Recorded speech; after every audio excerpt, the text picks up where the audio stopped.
Reduce Cyber Risk Podcast, June 10th, 2019, episode 39. Welcome to the Reduce Cyber Risk Podcast, where we provide you the training and tools you need to pass the CISSP exam while enhancing your cybersecurity career.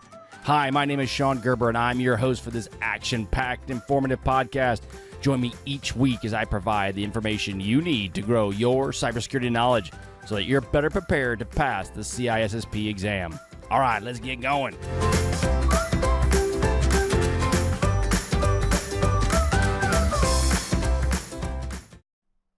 Hey, all, it's Shon Gerber again from Reduce Cyber Risk, and I hope you all had a wonderful week this past week.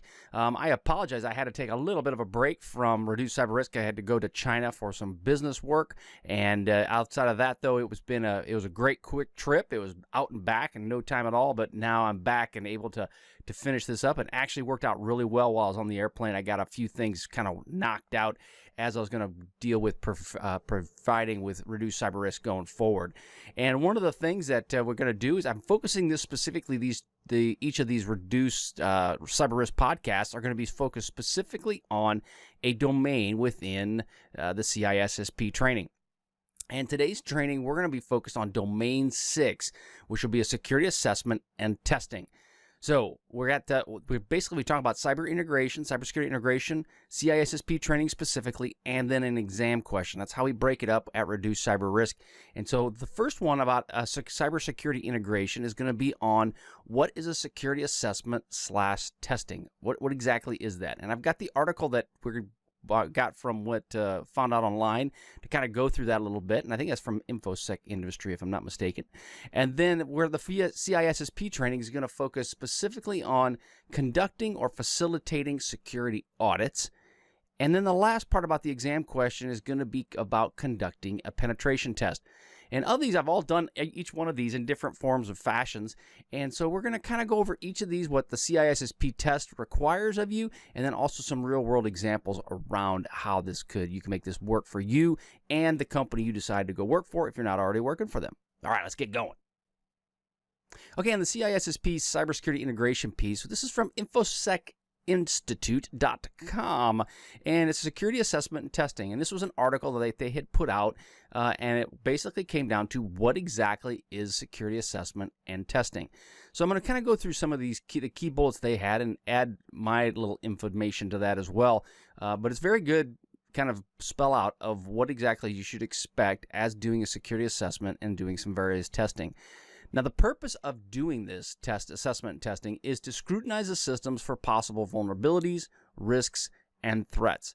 And that's the ultimate goal of doing a security assessment. And whether it's for an actual system or whether it's for a process, you want to look for vulnerabilities, risks, and threats as they specifically call out, or as you can kind of dig into them and determine what could be the actual challenge with them. Now, your next steps that come into is you need to understand the requirements that you're trying to accomplish by doing this.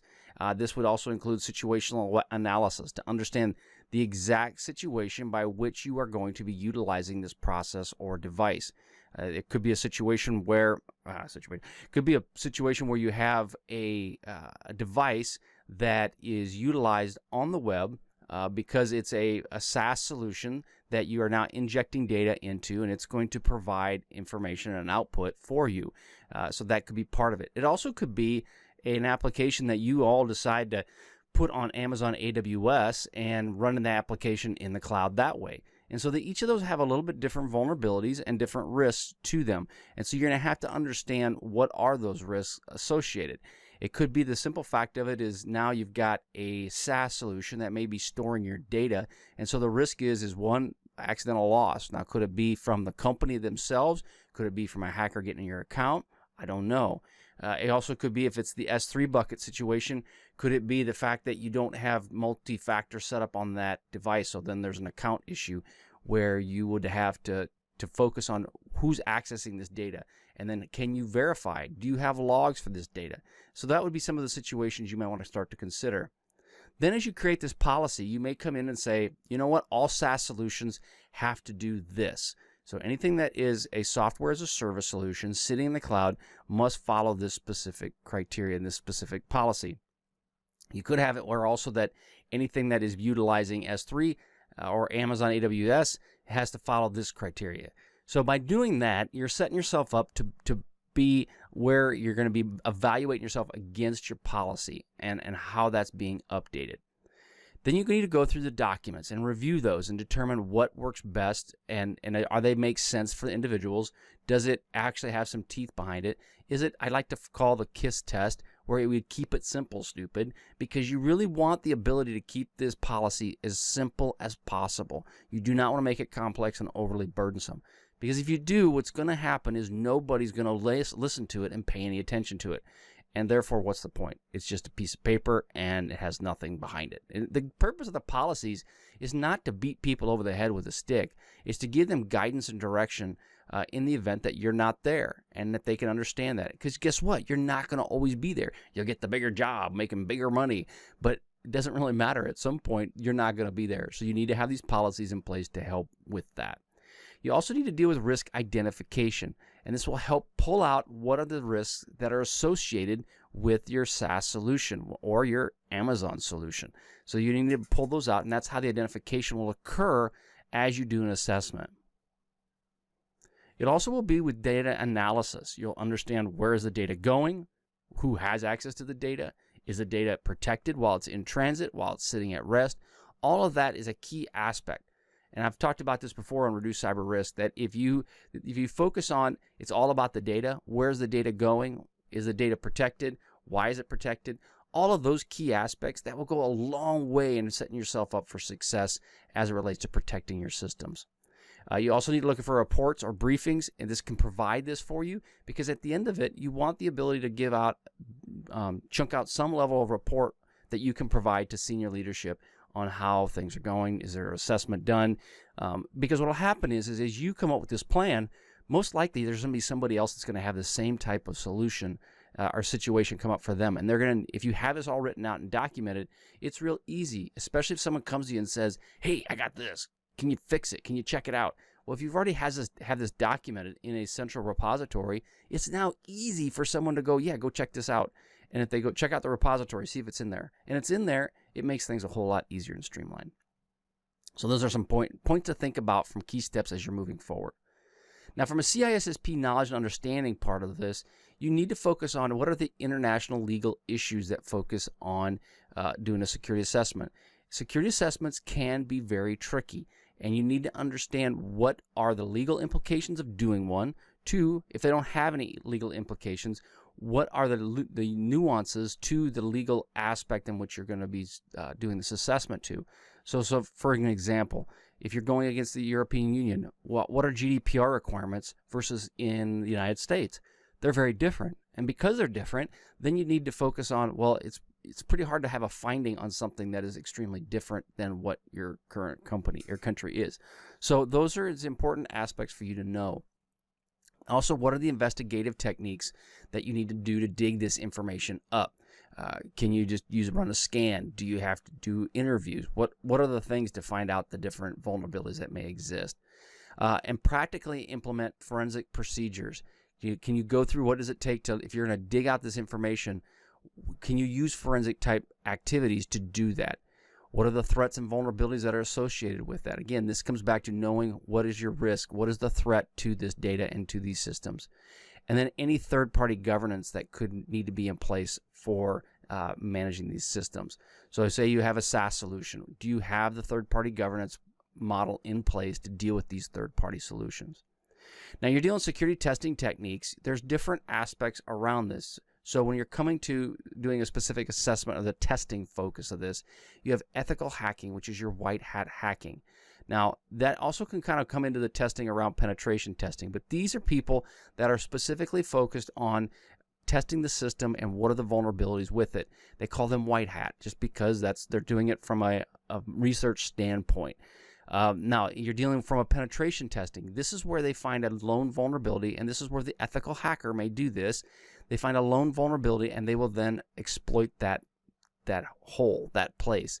And that's a penetration test to see how deep they can go. They typically do not expose multiple vulnerabilities. They're looking for one, maybe two vulnerabilities that they can exploit. There's also load testing, which basically means how much can you put on the system before it breaks, and understanding what is the actual load to do. Those are some other security techniques that you can use as you're doing some level of security assessments and testing. Okay, so when you're preparing for security testing, you need to study the architecture and understand the requirements, the objectives, and the goals of what you're trying to accomplish as it relates to doing this security testing. You need to understand your company's security compliance plan, because again, you may have a situation where you don't want to do this specific testing because it could violate your company's compliance. You want to analyze the architecture, understand where do you want to go in at, what do you want to do, what do you want to actually physically test, because you can't test everything. So do you want to what subset do you want to actually do an analyzation on and do a test on? You need to classify the security testing approach, and it comes down to what risks and vulnerabilities are you trying to mitigate and manage, and then create a threat profile or a threat model to be able to go in and say, okay, this was based on this attacker, this is how we went and did this. This is how we went and attacked this environment. You need to prepare a test plan for threats, understand what are the threats out there and what is your test plan around those. Utilize tools for testing, and this comes down to, do you use a Metasploit? Do you use just a standard vulnerability scanner? Are the tools just basically a question and answer where you will go through and ask questions specifically of the individual who owns the system, or you'll do an evaluation of the product themselves? And then finally, you'll prepare a report for leaders that will look at the overall testing, the security testing of this environment. So those are the preparation piece of how you're going to get ready for your security assessment. Okay, so that is what we have set up for cybersecurity integration. Again, that was from InfoSec Institute. It's a pretty good plan, and if follow that, that'll help you out if you're preparing for some level of security assessment testing. All right, let's roll into the training. Okay, so before we start getting into the training, I'm going to do a little, what do they call it, a little advertisement for myself. Go check out at udemy.com. You can check out all the CISSP trainings that I have in place. I put these out at Udemy. Obviously, Udemy gives you some great pricing depending upon when you buy, but you can get all domains 1 through 8 on Udemy, and that's UD, as a Uniform Delta Echo Mike Yankee.com, udemy.com. And look for Shon with S-H-O-N. Yes, that's S-H Shon. Yeah, I love it. I love my parents. They're awesome. They are great, but yeah, not a big fan of my name. But if you check out my name, because it is unique, you will find the training guides that are out there for you for the CISSP. Again, I got domains 1 through 8 with some exam questions. You also can check me out at Reduce Cyber Risk as well. I have some other stuff that's out there as well available for you. All right, so let us roll on to the training. All right, the CISSP Domain 6, Security Assessments and Testing. The topic that we're focusing on, the objective, is going to be conduct or facilitate security audits. Okay, so as you're looking to complete a cybersecurity audit, there's some key aspects for you to keep in mind. You need to complete the cyber risk assessment. Understand what are the risks out there, which we kind of talked about earlier in the integration from the cyber risk, or from the InfoSecInstitute.com, was around complete the cyber risk assessment. You also need to determine scope of potential audit. What are your boundaries? What are the requirements? What are you going to stick to? And this needs to be defined with whomever is in charge, or whoever has the decision rights to make that happen. So you need to determine what are the boundaries, basically, and then that way it will set this up for a successful assessment and audit. You need to identify what are the potential threats. So if you're going to analyze this, what are threats to your environment that you're trying to mimic or you're trying to replicate? Would it be carelessness, human error, technical threats? So what would that be? And you got to have that broad brush kind of open aperture as you're going out and studying these. Now, you may end up wanting to keep that a little narrow of going, you know what, I'm going to just do what carelessness of a human, okay? Or you may say basically of people just making mistakes, or am I going to look at focused on specifically an insider? So those are the potential threats you need to kind of consider. Which one are you going to look at this view from? Vulnerability identification, you need to understand what are the vulnerabilities that you're aware of. And then that way it'll also help if you're doing a scan, will you be able to confirm these vulnerabilities exist from that scan? Do you have these vulnerabilities mitigated by controls? Are there things in place that you know these vulnerabilities do exist and there's no way around it? However, you do have controls in place. One thing I thought was interesting, I was reading an article about S3, or I shouldn't say S3, about Docker and Amazon's Docker. They had a really good article around these older applications, these XP, these 2003s, and throwing them in a Docker container. And I think that's really valuable. I think it's a good idea. The one challenge I have, though, is then people believe the fact that these things can live forever. But those are good mitigating controls that you potentially could put in place to help offset some of the risk that's associated, especially in that situation with old operating systems. You identify the controls, and then that comes back to the vulnerabilities are mitigated by the current controls. If not, then you need to look at what controls can you put in place to mitigate these potential risks. You need to determine the impact severity. This would be assuming the vulnerability has been exploited. If it has, how do you limit what is going to be exposed? So if you have a SaaS solution that if the people get access to it, they get access to this one account, they get nothing. However, if they get the admin's account, they now can have everything. Well, okay, so what additional controls can you put in place on the admin account? Determine the risk level and the likelihood of occurrence or / what would be the impact. So you have all of this stuff in place, and if someone gets access to this one system, it's the end of the world. It's, oh no, what are we going to do? But what is the real likelihood they're going to do that? Well, it's basically turned off. It's not used except for on once a month, and it doesn't have very good controls, but it's always turned off, and it's verified that it's turned off through a script that runs on an hourly basis. Okay, see, so right there, yeah, the system itself is a vulnerability. However, the controls in place are pretty substantial that someone only has a very small window to be able to manipulate it and get access to it. You need to determine your cyber risk response and create a process to address the highest risk items. Now, it also could be that you have some high risk items that will take a lot of work to fix, and then you have a bunch of medium and low items that could be fixed immediately. Well, you need to ask yourself, the high risk ones are definitely one you want to focus on. But if you can knock out the low and medium risk in just a very short time, that does reduce your overall risk. And those are something to consider as you're looking at reducing the risk for your company. Okay, so as you conduct and facilitate a security audit, there's different types of ones to think about. So this is an internal one, the first objective we're going to focus on here. And this would exercise and determine for trained cyber resources. You need to provide an evaluation of current controls and or processes. And this builds on the accountability for the organization. So by doing this internal audit, you are providing an increased level of visibility and oversight into your systems. And it does. It helps it create evaluates the controls and processes to ensure that what needs to get accomplished is getting done. And the internal audit will typically work for the CEO, the CIO, or the board that reports to your company, that your company reports to. In many cases, these are financial. There's regulatory requirements around this, and vendors may be requiring specific audits. So I've seen an ISO 27001. For example, I know of a company that has a very large partner, and this very large partner requires 27001 certification.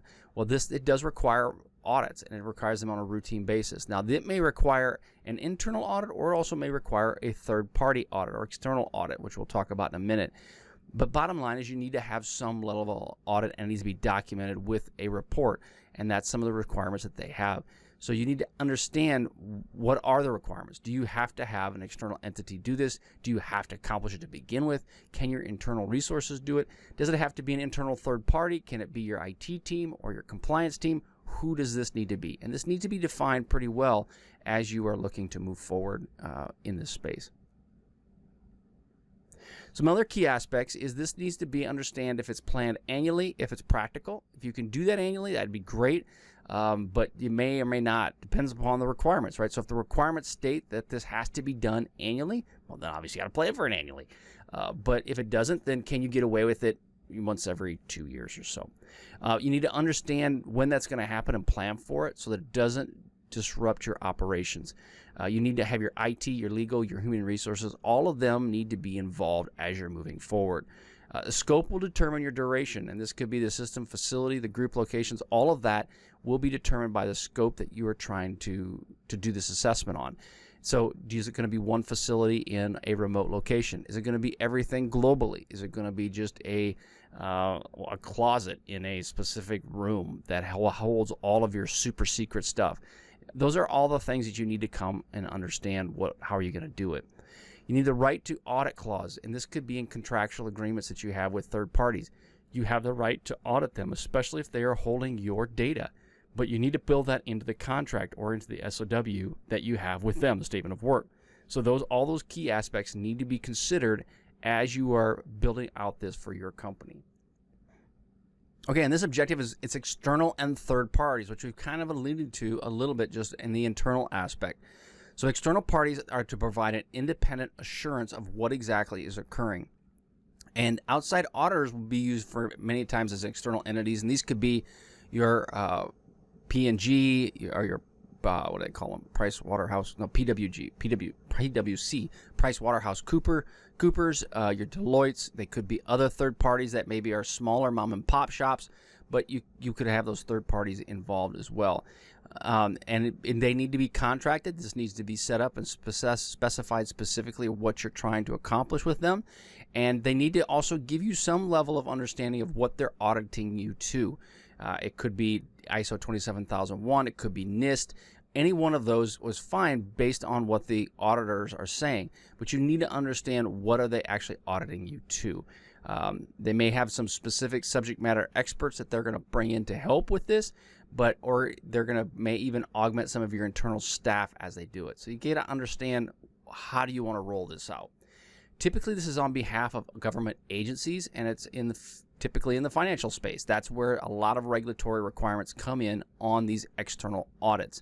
And that's happened in the external or in the audit space for years from a financial standpoint. They've always had auditors come in. Well, now in the cybersecurity space, there's more regulations that are coming around this as well that are going to force you to do this. I expect this is going to happen more and more in many other aspects of cybersecurity, especially as more breaches occur within the global environment. Now, you need to understand, if your cybersecurity program maturity model, there's the different frameworks we talked about, your ISO 27001, your NIST, or your cybersecurity frameworks. Any one of those will work depending upon what you're going to be evaluated to. So again, you got to kind of understand that, and is it COBIT, is it somebody else? You also got to understand the multi-year roadmaps. How does the audit fit within your multi-year roadmap? Do you have to do one annually, like I mentioned before, or can you do it every 2 to 3 years? And then from there, it will kind of what is the size and the scope of the audit every 2 to 3 years. And governance models also will become a focus on how are you governing how people access the processes. I like to call them the TTPs, the techniques, the tactics, techniques, and procedures.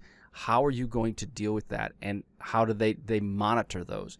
So those are the different governance models and how they become a focus. All right, let's move on to the questions. All right, CISSP exam questions, domain 6. When completing a penetration test of your organization, who needs to be involved in the discussion and decision? Bum, bum, bum. What does that mean? What do you do? Oh no, oh no. So, all right, so as we talked about this, is when you're doing a pen test, who needs to be involved and why do they need to be involved? And this is going to focus on that specific question indeed. So I've got 4 specific answers. They may not all be right. They may be right. They may be 1, maybe 2. Don't know. We'll see. But there's 4 basic answers to that one question. So who needs to be involved?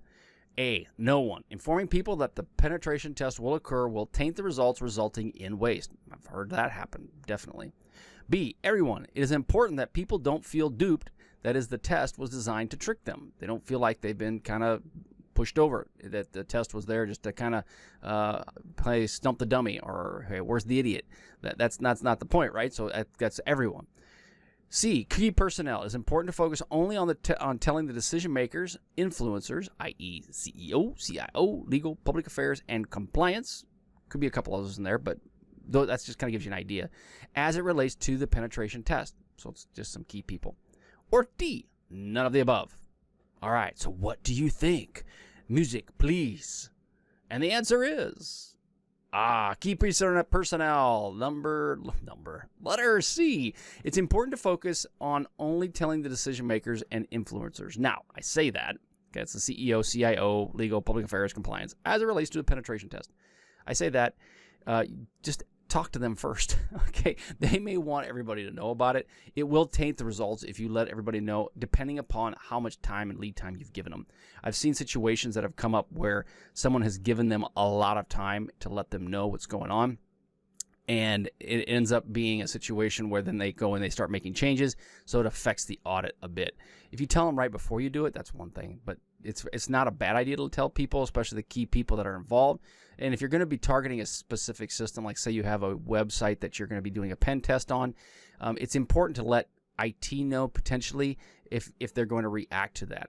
Or if you have a good incident response plan in place where they report to the CIO, and then the CIO can handle that result as well. So if they do detect that your website's being attacked and the incident response plan says contact CIO, well, the CIO then can mitigate that issue and say, yep, got it, thank you, continue, those kind of things. So again, it's important the right people are involved in the decision-making process, as a pen test can have significant impact on an organization and can cause disruption within a company. Again, that's why you want to do with key personnel. That's the explanation. Now, here's a scenario. Kind of talked about it briefly, but you've got an e-commerce site and you have specific compliance requirements for penetration tests. Now, you set up a contract with a third party and you complete the penetration test without any notice, okay? Now, this could be the situation that comes up. The penetration team has instructions to exploit any and all vulnerabilities they discover. Okay, how is this going to play out? Well, as a result, the penetration testers exploit a vulnerability within a database that's tied to the web front end. The database provides data to all visitors to your e-commerce site. Okay, so you can kind of start seeing there might be some downsides to some of this. And then visitors include people from all over the globe, all over the world, right? So you got everybody from small town Iowa, Kansas, wherever that might be, to Australia, to China, to Europe, where you name it. Well, what ends up happening is now someone gets wind of what you did, and the data release is reported to newspapers by individuals not connected with the test. Someone got upset, and they said, hey, they did a pen test of my environment. They did this pen test, and they exposed my data. Bum, bum, bum. What happens? It gets released to the papers. Now you just have been involved with a data breach. What did you do? Is compliance involved? What do you do? I don't know. Lawsuits are filed on behalf of the affected persons, and then just things go south very quickly. So the point of this is that if you make sure that everybody's involved before you go and launch this thing, now compliance can go and work their angle. Public affairs can work their angle. If everybody's in alignment that you're doing the right scope and the right way of doing it, then you mitigate any issues that come up. If the person says, I'm filing a lawsuit, well, this is run through our compliance. We got approval from the work councils. We got blah, blah, blah, blah, blah. All that stuff is done.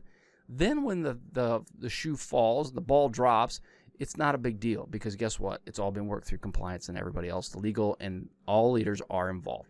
That's why you want to do it because it can go south real quick. And in today's Twitterverse, people can go set out one little thing and then it can go sideways before you even know it. Before you even show into work, it's gone sideways. So it's imperative that you do have the right people involved when you do a penetration test. Okay, so here are the links, ISC Squared Training Study Guide and isaka.org, and also the infosecinstitute.com you will see in the show notes as well. Hope you all had a wonderful day. Check me out at Reduce Cyber Risk. Hope things are going wonderful for you this wonderful week, and we'll catch you on the flip side. See ya!